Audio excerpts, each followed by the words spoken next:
नमस्कार, प्रवास साक्षी देख रहे हैं आप। आपके साथ मैं हूं अंकित सिंह। कार्यक्रम है चाय पर समीक्षा और हमेशा की तरह इस कार्यक्रम में मौजूद है प्रवास साक्षी के संपादक नीरज कुमार दुबे जी। सर, आपका बहुत स्वागत है। धन्यवाद और अंकित जी। आज हम लोग चर्चा कर रहे हैं, हालांकि कई सारी खबरें इस सप्ताह निकल कर आई और कई एंगल से अलग अलग चर्चाएं भी हुई, लेकिन शुरुआत हम करेंगे राहुल गांधी से। राहुल गांधी ने इस सप्ताह एक प्रेस कॉन्फ्रेंस किया, अ, एक कंस्टिट्यूएंसी का हवाला दिया जहां से उन्हीं के कांग्रेस के प्रत्याशी जीते हुए हैं, बावजूद इसके कि वो कहा कि नहीं, वहां पे वोट चोरी हो गया है। और जो 6000 के आसपास नाम लेकर वो सामने आए, वो चुनाव आयोग ने ही शिकायत कराई थी और ये मामला बहुत पुराना है और खबरें उसको अखबारों में लेकर तमाम खबरें आई हैं और उस सबको खारिज कर दिया गया था। लेकिन इस दौरान राहुल गांधी ने बार बार जो चीजें कही, युवाओं तुम जागो, युवाओं तुम ऐसे करो, युवाओं तुम्हारे साथ हूं, उसके बाद शाम होते होते उन्होंने एक पोस्ट भी कर दिया जैन जी को लेकर के, जैन जी जी, मैं आपके साथ हूँ, युवाओं विद्यार्थियों मैं आपके साथ हूँ, लोकतंत्र को हमें बचाना है। जी, और दिन में वो कहते रहे कि लोकतंत्र बचाना हमारा काम नहीं है। जी, तो राहुल गांधी ने जो कुछ भी कहा, उसके बाद जैन जी वाला मामला उन्होंने इंक्लूड किया। जी। इसके पीछे की रणनीति, राजनीति और इसके आने वाले दिनों में क्या प्रभाव हो सकते हैं, आप उस पर विचार रखें। देखिए आपने जो कुछ कहा पूरा आपने एक तरह से वो जो साजिश का हर पन्ना दर्शकों के सामने रख दिया है कि सुबह से लेकर शाम तक क्या-क्या हुआ। और आप कुल मिलाकर देखेंगे तो जैसा कि महाराष्ट्र के मुख्यमंत्री देवेंद्र फडणवीस जी ने कहा भी है कि अर्बन माओइस्ट हैं राहुल गांधी। हम्म। तो अर्बन माओइस्ट अब कांग्रेस कह रही है कि भई आप गलत कह रहे हैं, ऐसे कैसे कह सकते हैं? हम्म। लेकिन अर्बन माओइस्ट का क्या मतलब होता है ज़रा पहले आप ये समझ लें और फिर राहुल गांधी ने क्या किया जैसा अभी अंकित जी ने बताया, ज़रा उसको हम्म। घटनाक्रम को हम विस्तार से राहुल देखेंगे गांधी जो तो आरोप लगा रहे हैं उस पे बहुत ज्यादा नहीं जा रहे हैं। ठीक है, जी, विपक्ष के नेता है, चुनाव आयोग पे वो आरोप लगा रहे हैं, कोई दिक्कत नहीं है। ठीक। लेकिन जिस तरीके से वो लगा रहे हैं जी, और जो उन्होंने तरीका अपनाने की कोशिश की और एक तरीके से टारगेट करने की कोशिश किया है कि जो नेपाल में हुआ जैन जी के जरिए, वो जैन जी को भारत में लेकर, किसी नेता ने जैन जी का कोई जिक्र नहीं किया, लेकिन राहुल गांधी ने उसको लेके आया। जी। अब आप देखिए कि जो अर्बन माओइस्ट हम्म। हैं, उनका काम होता है कि हथियार नहीं उठा रहे हैं हम्म। वो, जंगलों में जाकर जैसे न जो नॉर्मल नक्सली होते हैं, हम्म। माओवादी होते हैं, वैसे हथियार उठाकर जो हिंसा करते हैं, वो नहीं कर रहे हैं। लेकिन वो उस विचारधारा के पोषक होते हैं, शहर में वो सभ्य तरीके से रहते हैं, हम्म। आलीशान तरीके से रहते हैं और उस विचारधारा के पोषक होते हैं। क्या विचारधारा? कि ये जो व्यवस्था है, हम्म। इसमें हमारा विश्वास नहीं है। हम्म। जो माओवादी हैं, उनका क्या आरोप क्या होता है? जो नक्सली हैं, ये हम्म। क्या कहते हैं? ये जो संवैधानिक व्यवस्था है, इस पे हमारा विश्वास नहीं है, इस तंत्र पर हमारा विश्वास हम्म। नहीं है। राहुल गांधी क्या कह रहे हैं? इस तंत्र पे हमारा विश्वास नहीं है, इस व्यवस्था पर हमारा विश्वास हम्म। नहीं है। अदालत का फैसला पक्ष में आ जाए, तो ठीक है, विपक्ष में आ जाए, तो ये फैसला गलत है। अगर जो चुनाव आयोग है, अब आप देखिए कि पहले ईवीएम पर था, फिर वो चुनाव आयोग पर हुआ, अब सीधा सीईसी पर अटैक होते हैं, हम्म। निजी अटैक होते हैं, रिटायर हो जाओगे तब भी नहीं छोड़ेंगे, इस तरीके की बात की जाती है। तो ये जो धमकी और ये जो अंदाज है राहुल गांधी की राजनीति का, ये अर्बन माओइस्ट वाली विचारधारा और उसके जैसा कह सकते हैं कि आचरण ही तो है। तो क्या अंतर है जो नॉर्मल जो पकड़े जाते हैं जो अर्बन हम्म। माओइस्ट और राहुल गांधी। और ये भी देखना चाहिए कि राहुल गांधी आधा दर्जन मामलों में जमानत पर हैं और जमानत पर बाहर घूम रहा व्यक्ति दूसरे पर आक्षेप कर रहा है, ऐसे आक्षेप कर रहा है जो कि नए नहीं हैं, जो पुराने हैं। जैसा अभी आपको हम्म। बताया अंकित जी ने समाचार की, वो पुरानी जो शिकायतें थी उन पर कार्रवाई भी हो चुकी थी, उसी को आप नए रूप में पेश कर रहे हैं और ऐसे दिखा रहे हैं कि वोट चोरी हो रहा है। ऑनलाइन वोट कहाँ से डिलीट हो सकता है? और जो दर्शक हैं, हम्म। वो ज़रा एक बार प्रयास करके देख लें ज़रा वो भी, और राहुल गांधी की सत्यता पता चल जाएगी। अब राहुल गांधी किस तरीके से, अब आप देखिए कि ना एक पूरा सुनियोजित अभियान चलता है।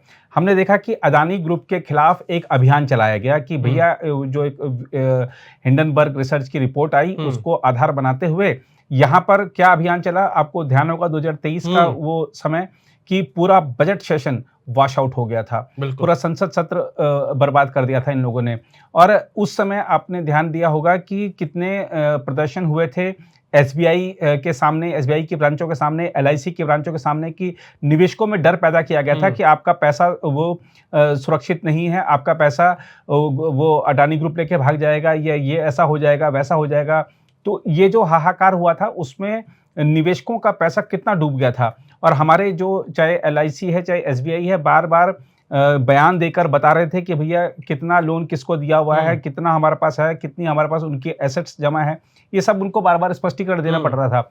तो एक भ्रम, भय का वातावरण सिर्फ एक अ, ठीक है, निशाना आपने अडानी ग्रुप हुँ, पे मारा था, लेकिन जो निशाना असली निशाना क्या थे, जो हमारा सबसे बड़ा बैंक है एसबीआई, हुँ, जो हमारा एलआईसी, तो इन पर निशाना हुआ था कि वो अगर उन पर हमला होगा तो वो क्या है कि आम जन से जुड़े हुए हैं, हुँ, उससे ही जनता सबसे ज़्यादा जुड़ी हुई है। तो एक आर्थिक हाहाकार मचाने का एक प्रयास हुँ, था। सुप्रीम कोर्ट की निगरानी में एक कमेटी बनी, उसने अपनी जाँच की, सेबी की जाँच हुई, उसमें जो क्लीन चिट मिली अडानी ग्रुप हुँ, को। और ये तो और आप देखिए कि जो हिंडनबर्ग रिसर्च था, वो अपनी दुकान बंद करके भाग गया, हुँ, है ना? तो अब जिसकी रिपोर्ट के आधार पर आपने अभियान चलाया, आपने जेपीसी बनाओ हुँ, करके आपने पूरे संसद में हंगामा मचाया, संसद नहीं चलने दी। अब आज क्या आप लोग माफ़ी माँगेंगे? और ये दिखाता है कि किस तरीके से जब भारत की जो उद्यमी हैं, हुँ, पूरे दुनिया में नाम कमा रहे हैं, भारत के जो उद्यम हैं, वो दुनिया भर में टेंडर हासिल कर रहे हैं। तो एक तरीके से और भारतीय जो उद्यमी हैं, वो दुनिया में नंबर 1, नंबर 2 की पोज़ीशन पे पहुँच हुँ, रहे हैं। अगर हम वैसे देखें तो उनका जो कितना पूरा टोटल जो कैपिटल है उसके हिसाब से। बिल्कुल। तो ये उस पूरे अभियान को पटरी से उतारने का एक षड्यंत्र था, जिसको अनजाने में हो सकता है शायद राहुल गांधी ने हवा दी हो या कैसे जानबूझ के दी हो तो हुँ, वही जाने। लेकिन इसमें भी कोई दो राय नहीं कि वो अभियान था भारत की जो आर्थिक प्रगति है उसको पटरी से उतारने का। और अब जो है, जो संवैधानिक संस्थान है, अब सीधा चुनाव आयोग निशाने पर है। चुनाव आयोग कब तक निशाने पर रहता है? हमने देखा कि ईवीएम भी काफ़ी लंबे समय तक निशाने पर थी। लेकिन बार-बार जब सुप्रीम कोर्ट में आप गए, सुप्रीम कोर्ट में चीज़ें खारिज हुई आपकी बार-बार कि भई ठीक है, बैलेट पेपर से वो मतदान कराइए। लेकिन वो सब खारिज होता रहा, तो अब ये यहाँ पर आकर ईवीएम तो अटक गए टहनी हैं। थी ना, जी। अब तो जड़ पकड़ लिया है उन्होंने। जी, जी। तो और आप देखिए कि सीधा एक सीईसी पर हमले किए जा रहे हैं, हुँ, निजी हमले किए जा रहे उनके हैं। बेटियों के बारे में क्या जी, नहीं कहा जा तो रहा है ये मतलब उनको ट्रोल किया जा रहा है सोशल मीडिया पर, तो ये दिखाता है कि ये किस हद तक आ गए हैं। ज़रूरत इस बात की है कि आत्मचिंतन कीजिए, अपनी हुँ, कमियों को सुधारिए।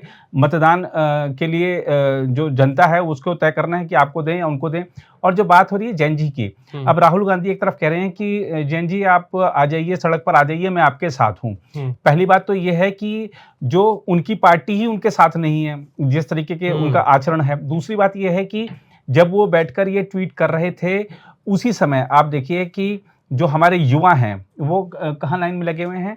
बम्बई में एप्पल स्टोर के बाहर, हमारे जो दिल्ली में साकेत स्टोर के बाहर, क्योंकि एप्पल का आईफ़ोन लेना है। और हमारा जो युवा है ना, वो देखिए एक बड़ी उसका हम कह सकते हैं कि ना, अब आज हुँ, के दौर की जो राजनीति है ना, वो नेताओं को, उनको ज़रा समझना होगा, आज के हुँ, नेताओं को, कि विचारधारा जो है वो अब आज के युवा की प्राथमिकता नहीं है। आज के युवा बिल्कुल, की प्राथमिकता है रोज़गार, शिक्षा और मेरी जो डिजिटल आवश्यकताएँ लाइफ़स्टाइल जो हैं, है डिजिटल हुँ, आवश्यकताएँ हैं जो मेरी, वो सब मेरी पूरी हों। हुँ, वो कौन पूरी कर रहा है, कौन पूरी कर पाएगा, ये पॉलिटिकल पार्टीज़ पर निर्भर हुँ, करता है।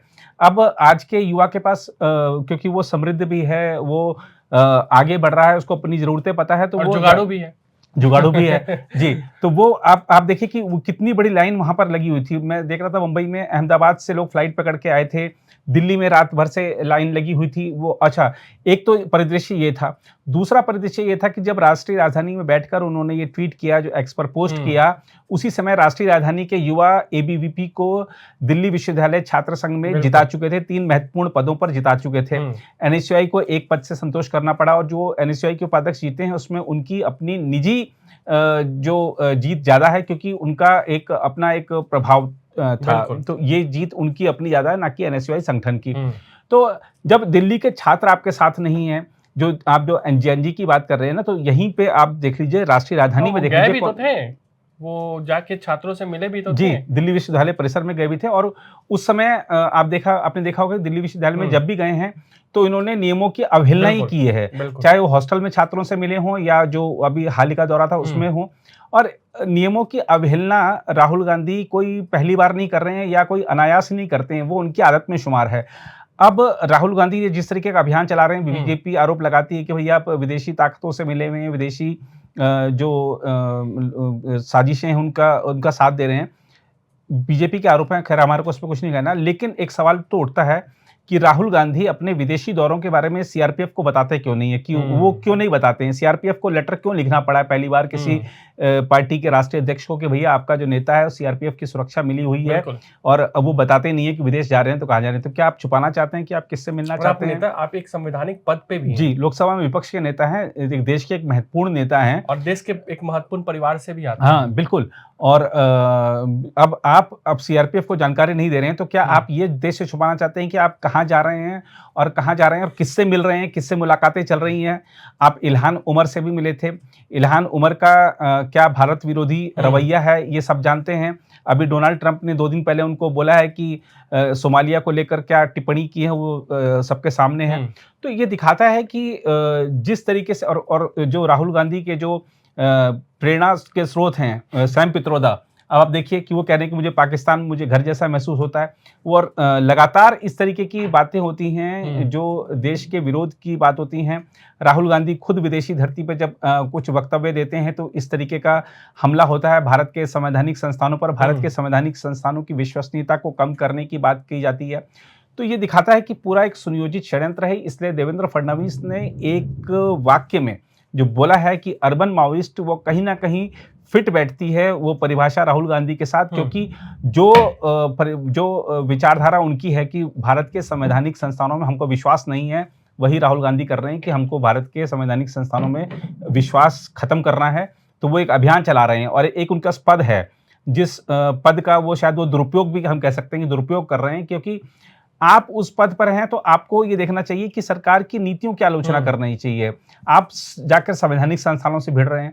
आप बताइए ना कि जो अभी कोई बिल आने वाला है या जो आ चुका है उसमें क्या खामियां हैं। सरकार ने ये जो अभी जीएसटी 2.0 लेके आई है, सरकार उसको बता रही है कि भाई बहुत बड़ा ये सुधार है। अगर उसमें कुछ गलतियां हैं तो आप सामने लेकर आइए, उसमें कुछ और बेहतर हो सकता तो आप वो बताइए।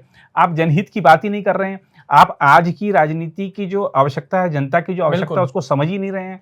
आप एक अलग ही सुर में कि ठीक है भैया, हम संविधान की कॉपी दिखाते हैं लेकिन उसका पालन नहीं कर रहे हैं आप। और आप उस पे आरोप लगाते हैं राजनीतिक तौर पर, जो आपको राजनीतिक तौर पर आपसे पलटवार नहीं कर सकता है। जी। आप अगर सरकार पे आप आरोप लगाते हैं, सरकार आप पे पलटवार करेगी। जी। दूध का दूध पानी का पानी वहां हो सकता है, लेकिन यहाँ आप अगर राजनीतिक तौर पर चुनाव आयोग पे आरोप लगाते हो, चुनाव आयोग राजनीतिक तौर पर आपके स्टैंडर्ड में जाके वो जवाब नहीं दे सकता है, वो फैक्ट के साथ दे सकता है जी। और हर मामले पे नहीं दे सकता है। जी बिल्कुल। और इसमें आप ये देखिए ना कि अभी जैसे डोनाल्ड ट्रंप ने जो H1B वीजा पे जो शुल्क में बढ़ोतरी की है, उसको भी ये कह रहे हैं कि भैया हमारे प्रधानमंत्री कमजोर हैं। भैया आप ये देखिए कि ये जो समस्या है ये किसकी खड़ी की हुई है। आज हम विदेशों पर निर्भर क्यों हैं? शुरुआत से किसका शासन था देश में? क्यों नहीं शुरुआत में ही देश में हमारी जो प्रतिभा पलायन की जो समस्या थी उसको क्यों नहीं रोका गया? क्यों नहीं यहाँ पर युवाओं के लिए अवसर उपलब्ध कराए गए? पारदर्शिता के साथ अवसर उपलब्ध कराए गए? R&D पर क्यों नहीं खर्च किया गया? इंफ्रा पे क्यों नहीं खर्च किया गया? क्यों हमारे जो युवा हैं, और ये जो हमारे युवा वहाँ पे गए हैं, आज सारी बड़ी कंपनियों में, अमेरिकी बड़ी कंपनियों के CEO या बड़े पदों पर हैं, तो उनसे उनका जो उनके दिमाग का फायदा अमेरिकी कंपनियों को हो रहा है, भारत को नहीं हो रहा है ना। आज वो भारत में होते, भारत के साथ भारतीय कंपनियों में काम कर रहे होते तो भारत आगे बढ़ा होता। लेकिन ये जो समस्या पैदा की हुई किसकी है? विदेशों पर निर्भरता हमारी बनी रहे, ये समस्या किसने पैदा की? सबसे पहले इसका जवाब राहुल गांधी को और मल्लिकार्जुन खड़गे को देना चाहिए। बिल्कुल सर, हम राहुल गांधी पे ही रहते हैं क्योंकि मैं एक वरिष्ठ पत्रकार की वार्ता को सुन रहा था। वो कह रहे थे कि अटल बिहारी वाजपेयी बार बार ये कहा करते थे मीडिया से कि यार नेता वही होता है जो ये समझ जाए कि जनता उसके पक्ष में है या उसके खिलाफ है जी। और वो नेता वही होता है जो जनता के सामने वो देख के वो समझे कि नहीं यार यहाँ तो लोग मौजूद हैं लेकिन हमारे साथ नहीं है। जी। राहुल गांधी जनता के बीच इतना जाते हैं, क्या इस तरीके का वो फीडबैक ले पाते हैं या नहीं ले पाते हैं? क्या राहुल गांधी के आसपास जो टीम है वो उनको किस तरीके की फीडबैक देती है? क्योंकि आप देखिए राहुल गांधी जितने भी अब तक मुद्दे उठाए हैं, किसी को उन्होंने निष्कर्ष पे नहीं पहुंचाया है। जी। जब से उन्होंने चुनाव आयोग पे निशाना साधना शुरू किया है, तब से उनके भाषणों से जातीय जनगणना गायब है। जी। उसके बाद, उससे पहले उन्होंने राफेल और तमाम जो चीजें हैं उन्होंने उठाया था। तो जो भी मुद्दे उठाते हैं उसका कोई निष्कर्ष नहीं निकलता है, एक मुद्दा छोड़ के दूसरे मुद्दे पे पहुंच जाते हैं। जी बिल्कुल सही कह रहे हैं आप। और दूसरा क्या है कि अभी आपने जो कहा कि राहुल गांधी इतना लोगों के बीच में जाते हैं फिर भी, और भारत जोड़ो यात्रा भी करी, 2 बार यात्रा करी उन्होंने, फिर भी वो समझ नहीं पा रहे हैं चीज़ों को। तो देखिए, समस्या ये है कि उनकी जो टीम है, वो टीम पॉलिटिकल कार्यकर्ता नहीं है, वो सारे एनजीओ के लोग हैं जो कि एक अलग सोच के साथ उनके साथ जुड़े हुए हैं। अगर वो रखते अपने साथ पॉलिटिकल नेताओं को, कार्यकर्ताओं को, जो संगठन से निचले स्तर से लेकर आगे तक आए हैं, अगर ऐसे लोग उनके साथ होते तो शायद राहुल गांधी को अब तक समझ आ चुका होता कि राजनीति क्या है, राजनीति किस दिशा में जानी चाहिए और मुझे क्या करना चाहिए। लेकिन चूंकि वो सारे के सारे निजी स्वार्थ से जुड़े लोग ऐसे हैं उनके साथ, उनकी टीम में, जो कि उनको असली राजनीति नहीं करने दे रहे हैं, तो वही एक सबसे बड़ी समस्या बिल्कुल। है। और एसआईआर का मुद्दा उन्होंने उतना उठाया, 16 दिन बिहार में रहे, लेकिन वो मुद्दा ही गायब है। वो मतलब 1% वोटर भी बिहार के सामने आकर ये कहने को तैयार नहीं है कि मेरा नाम नहीं है। जी। तो जाहिर सी बात है वो किस उद्देश्य से वहां गए थे। लेकिन सर, इस सप्ताह 17 सितंबर भी आया था, प्रधानमंत्री नरेंद्र मोदी का जन्मदिन, और बीजेपी लगातार अलग अलग कार्यक्रम का आयोजन कर रही है और लगभग 15 दिनों तक ये आयोजन चलता भी रहेगा। सवाल बार बार ये आता है कि मोदी जी तो 75 के हो गए जी, और कांग्रेस ने तो उस दिन जबरदस्त एक श्रृंखला चला रखी थी सोशल मीडिया पर। जी। क्या कहेंगे? नहीं, बिल्कुल देखिए, अब वो 75 के हो गए तो मेरे को लगता है कि शायद उनके बर्थडे का जो सेलिब्रेशन था, प्रधानमंत्री जी का देखा कि पूरे देश ने मनाया, बर्थडे विदेशों में मनाया गया, विदेशी नेताओं ने उनको फ़ोन किया, वो भी रिकॉर्ड बने कि कितने लोगों के फ़ोन आए। और इन सब ट्रंप ने तो उत्सवों सब को, पहले ही जैसा कर आपने लिया। कहा कि कांग्रेस ने भी देखा और मोदी जी को याद भी दिलाया कि 75 के हो गए, 75 के हो गए। लेकिन मुझे लगता है कि शायद सबसे ज़्यादा जो ये दृश्य देख रहे होंगे कि अडवाणी जी और जोशी जी की, भैया हमारी क्या गलती थी? हमको नहीं, क्यों? बहुत ज्यादा सारे लोग, नजमा हेपतुल्लाह, कलराज मिश्र, वो आनंदीबेन जी, पटेल। तो वो सब देख रहे होंगे कि भैया हमारी क्या गलती थी, हमको क्यों मार्गदर्शक मंडल में डाल दिया, हम भी तो राजनीति अभी कर सकते थे। लेकिन ठीक है, जो अब नेतृत्व कर रहा होता है उसको लगता है कि वो और सेवा दे सकता है देश को, और अगर देश उसके साथ है और जनादेश उसके साथ है तो वो आगे काम करता रह सकता है। लेकिन जो हमने देखा, दृश्य देखा किस तरीके से जो प्रधानमंत्री का जन्मदिन मनाया गया, इसमें आप ये देखिए कि ठीक है कि एक पार्टी के कार्यकर्ता के नाते जो लोग वहाँ पर देश भर में तमाम तरह के आयोजनों में शामिल थे, लेकिन ऐसे बहुत सारे लोग थे जिनको कि प्रधानमंत्री नरेंद्र मोदी की योजनाओं का प्रत्यक्ष लाभ मिला है, उनके जीवन में बड़ा बदलाव आया है।